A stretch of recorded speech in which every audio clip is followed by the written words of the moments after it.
Olá, meu nome é Cícero Martins, eu sou médico do Américas Oncologia e eu estou aqui com a doutora Daniela Pesutti, médica do Hospital Samaritano, para conversar com vocês do Medscape português um pouquinho do que de melhor a gente viu na ESMO 2020. Daniela, como é que você está? Diga para mim quais são os seus destaques.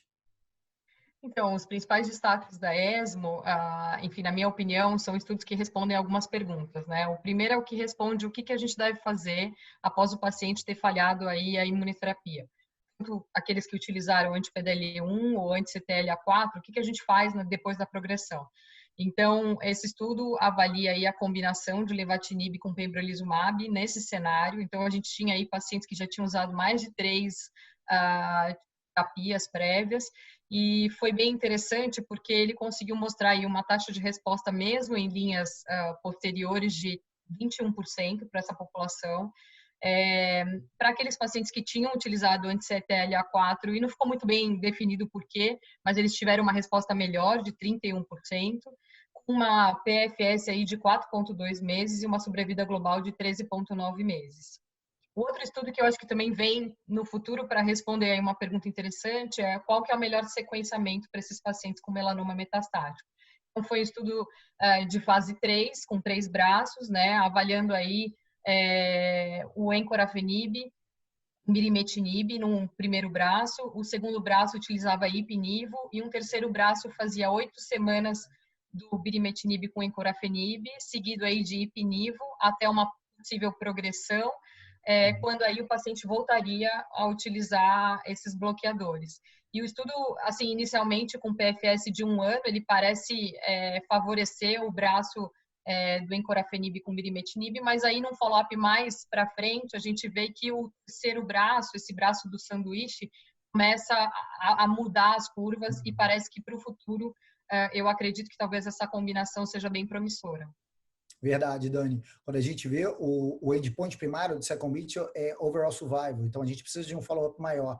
Mas esses dados de 62% dos pacientes sem sobrevida livre de progressão total do braço sanduíche são dados muito interessantes e carecem de um acompanhamento muito próximo, porque são dados que podem mudar muito a nossa conduta.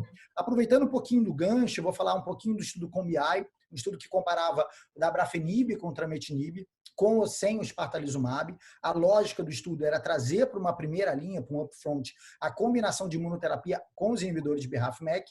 E o que a gente viu foi uma sobrevida livre de progressão de 16,2 meses para o braço com imunoterapia versus 12 meses para o braço com dabrafenib e trametinib. Quando a gente olha o hazard ratio, foi um hazard ratio importante, 0,42. Infelizmente, esse hazard ratio foi não significante. Quando a gente vê a taxa de resposta, 68% com a imunoterapia, 64% sem imunoterapia, quer dizer, bem semelhante à taxa de resposta. Porém, quando a gente vê os eventos adversos, a gente está falando de 70% de toxicidade de grau 3, 32% dos pacientes tiveram que descontinuar pelo menos uma droga do trial e 20% dos pacientes descontinuaram todo o tratamento devido a eventos adversos, mostrando que esse tipo de tratamento é um tratamento tóxico que a gente tem que selecionar bem os pacientes.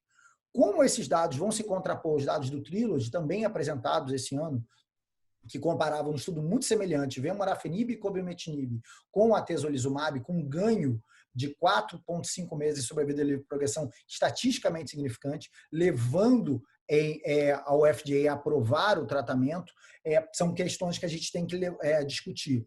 Uma das possibilidades é que o braço controle do dabrafenib com metinib teve uma sobrevida livre de progressão de 12 meses, maior do que a gente estava esperando. Mas quando a gente faz uma interposição dessas curvas, tanto do Trilogy quanto do COMBI, a gente vê que há uma sobreposição delas, mostrando que provavelmente essa questão estatística está muito mais relacionada com a metodologia de cada estudo. E eu acho que mais importante ainda é a gente selecionar quem é o paciente que merece fazer o tratamento com a imunoterapia associada com o dabrafenib e com o metinib. E o que a gente vê nesses estudos é que a maior parte dos pacientes que tem o maior benefício são os pacientes com grande volume de doença. São os pacientes com LDH aumentado, mais de 3 sítios de metástases.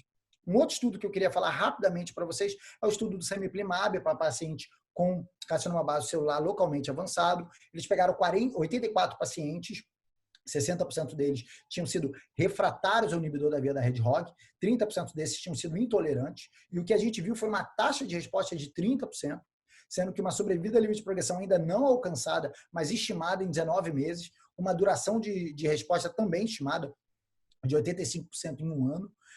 Isso vem corroborar com os dados que a gente já sabia, que os pacientes com carcinoma basolar são pacientes que têm um tumor muito imunogênico e que a imunoterapia veio para ficar para esses pacientes. Talvez agora o que a gente espera é trazer isso, de repente, para a primeira linha.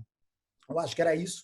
Dani, eu queria te agradecer muito pela presença e muito obrigado ao Medscape. Um abraço. Um abraço a todos.